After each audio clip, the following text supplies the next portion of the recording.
Friends, welcome to right way study. मैं सुशील कुमार विश्वकर्मा। दोस्तों, आप लोग कैसे हैं? उम्मीद है अच्छे होंगे। तो दोस्तों, एक क्लास उन लोगों के लिए इम्पोर्टेंट है जो भाई लोग 10 की तैयारी करते हैं, चाहे हमारा यूपी बोर्ड हो, चाहे सीबीएसई बोर्ड हो, चाहे एमपी या गुजरात बोर्ड, यानी आप किसी भी बोर्ड से हो। उन लोग जो भाई लोग 10 में पढ़ रहे हैं उनके लिए क्लास बेहद इंपॉर्टेंट है। तो दोस्तों, मैं पिछली क्लास में आपको पीरियोडिक टेबल कंप्लीट कर दिया था। आज मैं स्टार्ट करूँगा दोस्तों कार्बन और उसकी यौगिक। कौन सा? कार्बन और उसकी यौगिक। दोस्तों, बहुत ही इंपॉर्टेंट है कार्बन। कार्बन चैप्टर का जो वैल्यू है बहुत ज़्यादा है, ठीक है। तो इसके लिए क्या हम करें, कार्बन चैप्टर को इसके लिए 10 में दिया गया है पढ़ने को। तो कार्बन बात करते हैं दोस्तों। कार्बन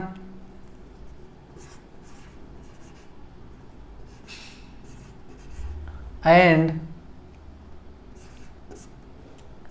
इट्स कंपाउंड,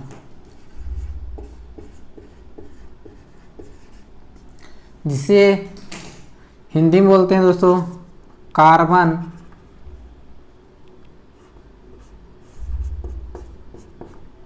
और उसके यौगिक।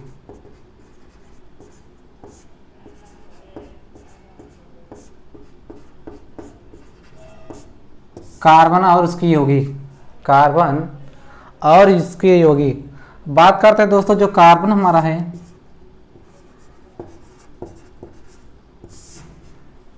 कार्बन जो कार्बन हमारा है, जो अर्थ में है,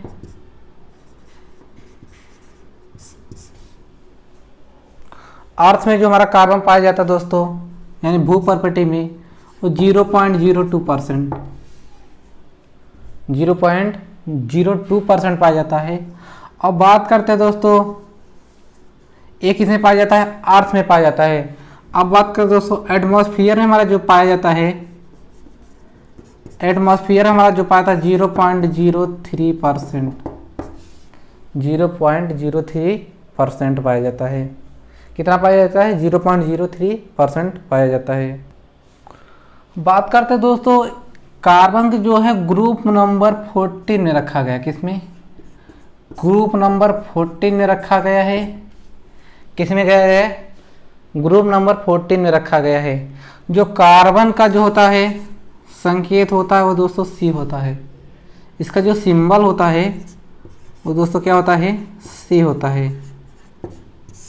इसका जो सिंबल होता है सी होता है। बात करते हैं दोस्तों, कार्बन जो होता है इसका पहले सिंबल कितना दोस्तों? सी होता है। अब बात करते हैं दोस्तों, कार्बन की जो वैलेंसी होती है,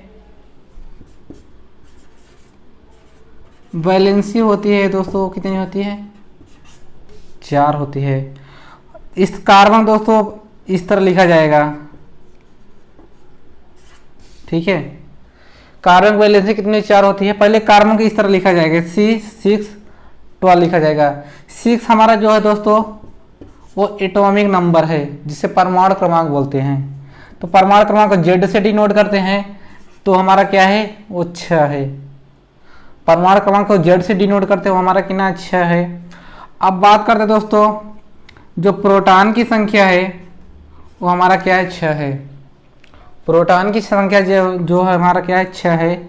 न्यूट्रॉन की संख्या जो निकालेंगे दोस्तों, तो यहाँ से एटॉमिक मास में से एटॉमिक नंबर जब घटा देंगे दोस्तों, वो हमारा न्यूट्रॉन की संख्या है। न्यूट्रॉन की संख्या कितनी? वो भी कितना? 6 है। अब बात करते हैं दोस्तों, इलेक्ट्रॉन की संख्या जो है, जितने प्रोटॉन होते हैं दोस्तों उतने इलेक्ट्रॉन होते हैं।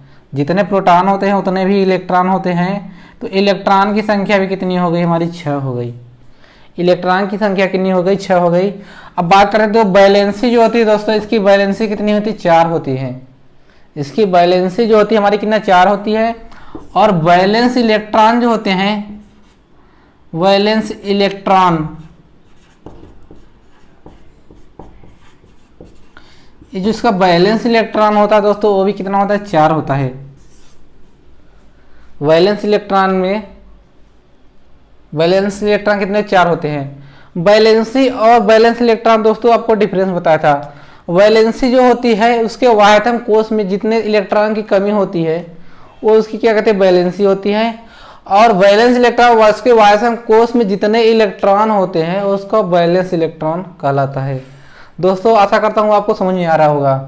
तो इसकी वैलेंसी कितनी हो गई, 4, और वैलेंस इलेक्ट्रॉन कितनी हो गई, वैलेंस इलेक्ट्रॉन कितनी हो गई दोस्तों, वो भी 4 हो गया।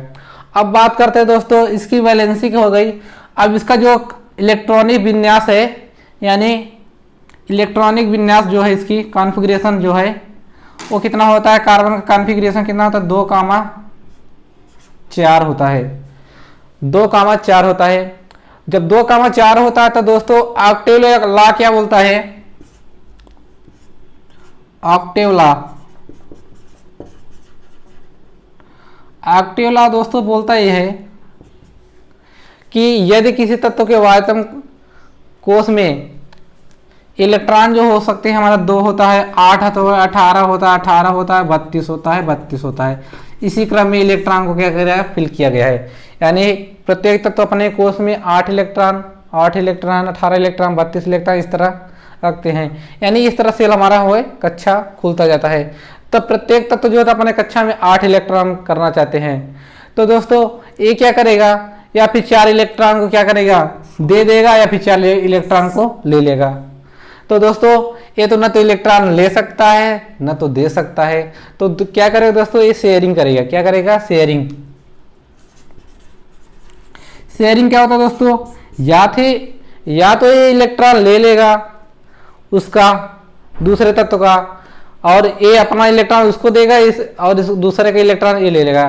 तो जाकर तब दोस्तों ये अपना क्या करेगा, अपना पूरा अष्टक नियम को फॉलो कर लेगा। ठीक है, अब बात करते हैं दोस्तों कोवैलेंट बॉन्ड कैसे होता है, उसको बताते हैं अभी आपको। तो पहले दोस्तों हम लोग डिस्कस कर लेते हैं को कार्बन की नेचर कैसी होती है। कार्बन की जो होती है इसकी नेचर कैसी होती है। इसकी जो नेचर होता है दोस्तों वो हमारा क्या होता है, टेट्राहेड्रल होता है। क्या होता है, टेट्राहेड्रल होता है। कैसा होता है, टेट्राहेड्रल। टेट्राहेड्रल की बात करते हैं दोस्तों, क्या हिंदी में होते हैं, चतुष्फलकी होते हैं। क्या कहते हैं, चतुष्फलकी। इसकी आकृति क्या होती है, चतुष्फलकी होती है। कैसी होती है दोस्तों, इसकी आकृति चतुष्फलकी होती है। जो टेट्राहेड्रल दिया है, इन्होंने जो नियम दिया है वो कौन दिया है, कौन दिया दोस्तों, कौन दिया दोस्तों, जे वांट हाफ एंड कौन दिया है, सिलीवेल ने दिया था। और कौन दिया था, सिलीवेल। कि कार्बन का आकृति कैसी होती है, तो टेट्राहेड्रल होती है। कैसी होती है, टेट्राहेड्रल होती है, यानी चतुष्फलकी होती है। कब दिया दोस्तों, इसको नियम कब दिया था, तो दोस्तों इसका नियम कब दिया था, 1874 में दिया था। कब दिया था, 1874 में। तो कार्बन नेचर कैसी होती है, टेट्राहेड्रल होती है। कौन दिया था दोस्तों, जे वांट ने दिया था। कब दिया था दोस्तों, जे वांट और सिलीवेल ने दिया था। कब दिया था, 1874 में दिया था। यानी इसकी आकृति कैसी होती है, टेट्राहेड्रल होती है। कैसी होती है, टेट्राहेड्रल। अब बात करते हैं जो दोस्तों कार्बन क्या करेगा, एक दूसरे से कोवैलेंट बॉन्ड बनाएगा। यानी एक उसका 4 इलेक्ट्रॉन ले लेगा और 4 इलेक्ट्रॉन दे लेगा। इसी तरीके से जैसे दोस्तों अभी हाइड्रोजन देखते हैं, हाइड्रोजन क्या करेगा दोस्तों, अपनी एक कक्षा में क्या करता है, 2 इलेक्ट्रॉन करना चाहता है। तो दोस्तों इसके पास 1 इलेक्ट्रॉन है, इसके पास 1 इलेक्ट्रॉन है। तो इससे क्या कहता है कि भाई तू एक मेरा इलेक्ट्रॉन ले ले और मैं तेरा 1 इलेक्ट्रॉन ले लो। यानी आपस में दोनों क्या किया, शेयरिंग के लिए साझा कर लिए। तो यहाँ से इसका 1 इलेक्ट्रॉन ले लिया और इसका 1 इलेक्ट्रॉन ले लिया। तो यहाँ से कितना हो जाएगा, H। ठीक है, यानी सिंगल बॉन्ड बन गया। अब बात करते हैं दोस्तों, इसी तरह हमारा क्या है, मान लिया हम दूसरा तत्व ले लिए। ठीक है, क्या ले लिए, दूसरा तत्व हमने क्या लेते हैं, मान लो हमने क्या ले लिया, मान लो दोस्तों हमने दूसरा तत्व क्या ले लिया, क्लोरीन ले लिया। क्या ले लिया, क्लोरीन।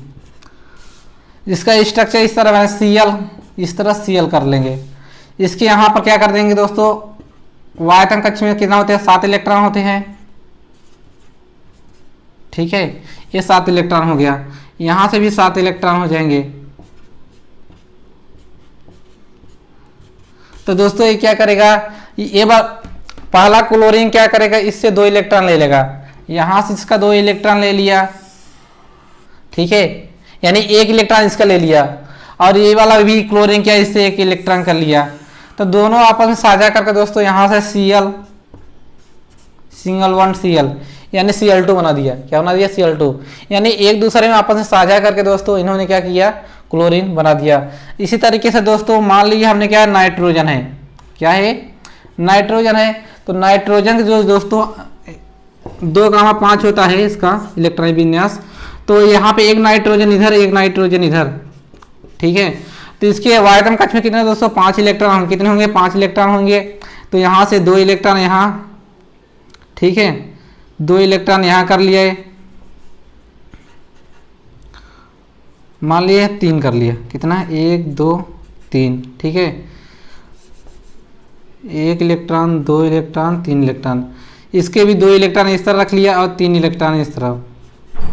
तो दोस्तों ये क्या करेगा? इस वाले नाइट्रोजन से इसका 3 इलेक्ट्रॉन ले लेगा, ये भी इसका 3 इलेक्ट्रॉन ले लिया। तो दोस्तों यहाँ से कितना ये अपना क्या हुआ? n सिंगल बॉन्ड n, यानी क्या किया दोस्तों? यानी 3 इलेक्ट्रॉन का शेयर करके अपना यानी शेयरिंग कर लिया, 3 इलेक्ट्रॉन का शेयर करके कोवैलेंट बॉन्ड बना लिया। यानी आपस में शेयर करके क्या बनाते हैं? Covalent bond. दोस्तों एक हमारा आयनिक बॉन्ड होता है, एक कोवैलेंट बॉन्ड होता है, कोवैलेंट बॉन्ड, जिसे बोलते हैं सहसंयोजक बंध। क्या बोलते हैं? सहसंयोजक बंध। एक हमारा दोस्तों आयनिक बॉन्ड होता है, क्या होता है? Ionic bond,